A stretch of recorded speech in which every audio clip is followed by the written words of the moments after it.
My name is Brian Frazier, and I write under the pen name Darius Blackman. Today, I want to talk about my book, The Disciplined Man: Build Order, Keep Your Word, and Take Control of Your Life. This book was written for men who are tired of living beneath their own standard, not men who are weak, not men who do not care, not men who have no ability. This book was written for capable men who know they could be more, but keep watching themselves fall short anyway. That is a different kind of frustration. Because when you know you have more in you, when you know you are capable of living at a higher level, but your habits, your routines, your focus, your money, your body, your environment, and your follow through are not matching the man you know you could be, that starts to eat at your self respect. A lot of men are not suffering because they lack potential. They are suffering because there is a gap between what they say they want and what their life is actually built to support. That is what the disciplined man is about. It is about closing that gap, not with hype, not with fake toughness, not with somebody screaming empty motivation at you, but with standards, with order, with structure, with self command, with the kind of discipline that holds up in real life. One of the lines from the book says, "Discipline is what keeps your life from collapsing into whatever feels easiest in the moment." That is important because easy always feels good at first. Sleeping in feels good at first. Ignoring the bill feels good at first. Scrolling instead of working feels good at first. Spending money emotionally feels good at first. Avoiding the hard conversation feels good at first. Leaving the room messy feels easy. Skipping the workout feels easy. Breaking the promise to yourself feels easy in the moment, but easy sends the bill later. And a lot of men are living inside the bill. The bill shows up as low energy. It shows up as guilt. It shows up as money pressure. It shows up as unfinished work. It shows up as low confidence. It shows up as frustration with yourself. It shows up as that quiet feeling that you are not really becoming the man you said you wanted to become. That is why discipline matters. Discipline is not punishment. Discipline is not self hatred. Discipline is not trying to become some fake version of masculinity that only looks good online. Real discipline is quieter than that. Real discipline is structure. It is order. It is keeping your word when your mood is no longer helping you. It is doing what needs to be done before the situation becomes an emergency. It is becoming a man who does not need chaos, pressure, shame, or panic to finally move. A lot of men wait until life gets heavy before they take things seriously. They wait until the money gets tight. They wait until the body gets bad. They wait until the relationship is damaged. They wait until the opportunity is almost gone. They wait until they are embarrassed. They wait until they feel disgusted with themselves. But the disciplined man learns to move before pressure forces him to move. That is one of the signs of maturity. You do not need everything to fall apart before you start building order. You can decide that the loose life has cost you enough, and that is where the book begins. The book starts by talking about the cost of a loose life, because most men do not ruin their lives in one dramatic moment. They do it slowly, through neglect, through delay, through broken promises, through messy rooms, through weak mornings, through wasted money, through missed calls, through ignored warning signs, through half finished work, through constant restarting. And the problem is, from the outside, a loose life can still look normal.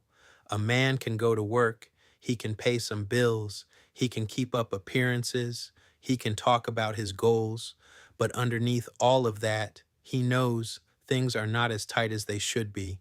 His habits are weak, his environment is disorderly, his word to himself is unreliable, his focus is scattered, his energy is inconsistent, and little by little, he stops trusting himself. That is one of the deepest parts of the book. The damage is not just external, it is internal. Every time you tell yourself, "I will start Monday," and you do not, your mind notices. Every time you tell yourself, I will handle that tonight. And you do not, your mind notices. Every time you say, I am going to get serious, but your actions stay the same, your mind notices. And eventually, you stop believing yourself. That is dangerous because once a man stops believing himself, motivation gets weaker, excuses get easier, and life starts to feel like something that is happening to him instead of something he is shaping. So, discipline is not just about habits, it is about self trust. It is about rebuilding the belief that your word means something. And that does not happen through speeches, it happens through proof. Repeated proof, small proof, daily proof. You get up when you said you would. You clean what you said you would clean.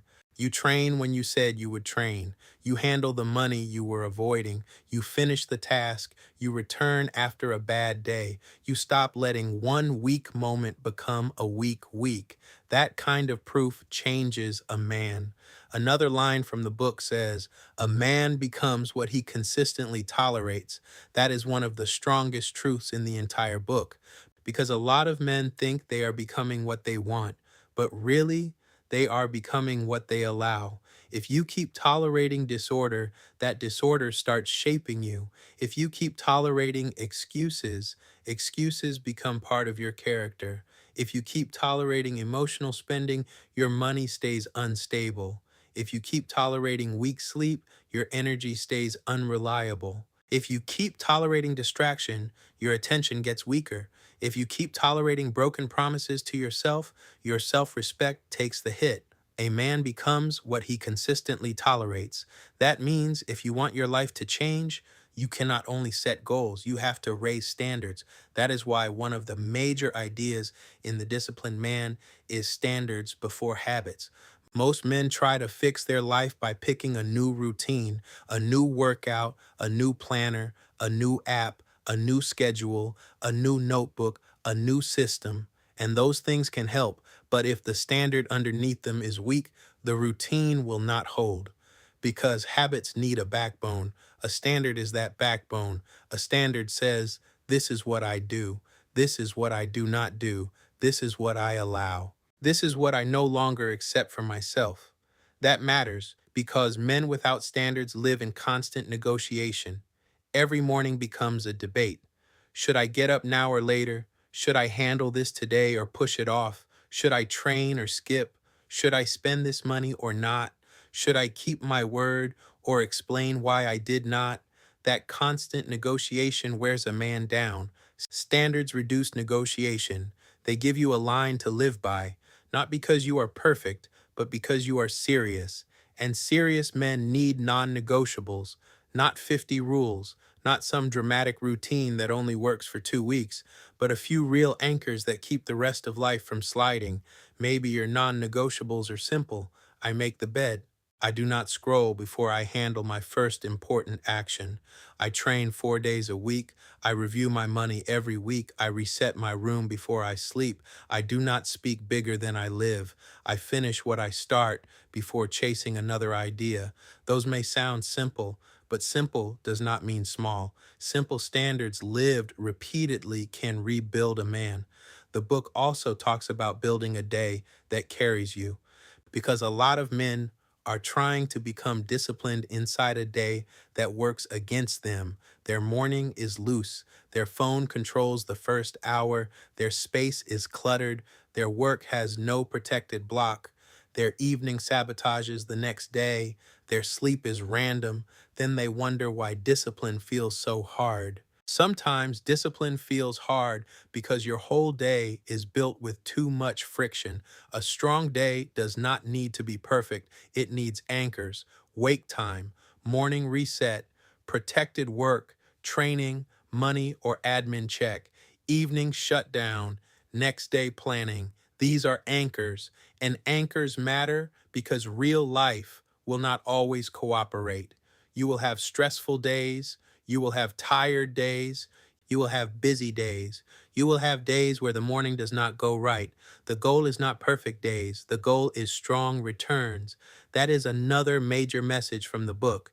You need fewer restarts and faster returns. Most men waste too much time waiting for the perfect restart. They slip once and say, I will start fresh tomorrow. They miss one workout and let it turn into a week. They spend badly one time and let the whole weekend go. They wake up late and decide the day is already ruined. That is weak math. A bad morning does not need to become a bad day. A bad day does not need to become a bad week. A missed workout does not need to become a collapsed identity. The disciplined man learns to return fast. He does not make a drama story out of every slip. He tells the truth. He reduces the damage. He protects the next opportunity. He gets back under the standard. That is discipline, not perfection, recovery. The book says the disciplined man is not the man who never feels weakness. He is the man who stops letting weakness lead his life. That is the heart of it, because every man feels weakness. Every man gets tired. Every man has moments where he wants to avoid, delay, escape, spend, scroll, complain, or disappear. The difference is not whether weakness shows up. The difference is whether weakness gets to lead. That is what this book is challenging men to confront. Who is leading your life? Your standard or your mood? Your discipline or your comfort? Your word or your excuses? Your long-term self-respect or whatever feels easiest today? The disciplined man also talks about the body, because a lot of men say they want a better life while treating their body like an afterthought. Your body is not separate from your discipline. It affects your energy, your patience, your focus, your mood, your confidence, your presence, your ability to handle stress. If sleep is weak, focus gets weaker. If food is careless, energy becomes unstable. If training disappears, the body starts telling the truth about neglect. This is not about vanity, it is about responsibility. A disciplined man understands that his body is part of what he has been given to manage. You do not have to become obsessed, you do not have to overcomplicate it, but you do need standards, sleep standards, training standards, food standards, recovery standards, because the body keeps score. The book also talks about work and focus, and this might be one of the biggest issues today. A lot of men are not losing because they lack talent. They are losing because their attention is fractured. They start the day with intention, then the phone gets involved. Messages get involved, scrolling gets involved, avoidance gets involved. Half-finished tasks pile up, then at the end of the day, they feel busy but not effective. That is a dangerous trap, because you can be occupied for years and still not build anything serious. So, the disciplined man has to protect attention. He has to treat attention like a valuable resource, because where your attention goes, your day goes. Where your days go, your life goes. If your attention is always leaking into low value things, your life will feel scattered no matter how ambitious you are. This book challenges men to stop confusing busyness with structure. Busyness is motion, structure is direction. There is a difference. The disciplined man does not only ask, how much did I do today? He asks, did my day reflect my standard? Did I protect what mattered? Did I finish what I keep avoiding? Did I handle the small task that has been draining my respect? Did I move the important work forward? That is a different way to live. The book also deals with money, because money reveals a man fast. Money reveals impulse control. It reveals patience. It reveals honesty. It reveals avoidance. It reveals whether a man lives by standards or by mood. A man does not have to be wealthy to be disciplined with money, but he does need clarity. What comes in, what goes out, what is owed, what is being wasted, what needs a plan. A lot of men are not broke only because of income. Some are under pressure because of disorder, ignored bills, late fees, unknown balances, emotional spending, subscription clutter, avoided statements, random impulse buys. That creates background pressure, and background pressure steals peace. So, financial discipline is not only about numbers, it is about adulthood, it is about peace, it is about becoming the kind of man who can carry more because he has learned how to manage what he already has. The book also talks about people, places, and patterns because discipline is not only internal, your environment matters, your circle matters, your digital life matters, your routines matter. Your phone is an environment, your room is an environment, your friendships are an environment, your habits are an environment. If everything around you normalizes weakness, discipline becomes harder. If your circle laughs at responsibility, if your phone feeds you distraction, if your room feels like chaos, if your weekends are built around drift, you are making your standard fight uphill every day. Sometimes the first discipline is removal.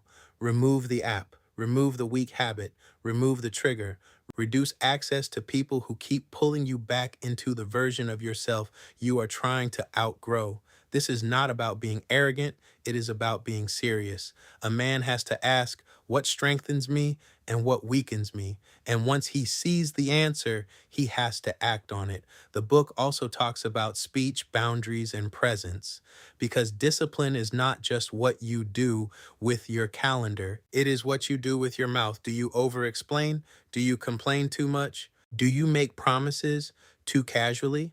Do you speak bigger than you live? Do you react too fast? Do you send the message while the emotion is still hot? Do you say yes because no feels uncomfortable?